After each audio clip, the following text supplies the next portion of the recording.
On LSA, those costs just came down. I don't know what those are updated to. But Okay. you can speak to Thumbtack in my market. The last time I ran it, it was about $150 per sale. $150 per sale. Okay. So it's gone down. Yeah.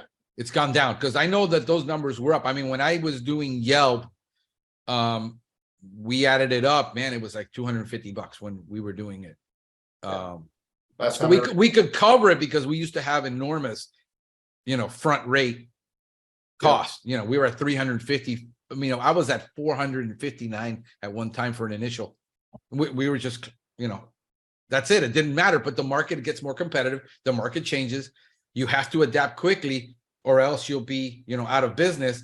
So we realized, hey, this model is no longer working as it was. And our numbers are better this year than they were last year. Our initial prices and our markets, we raised our prices substantially. We're still doing better than last year.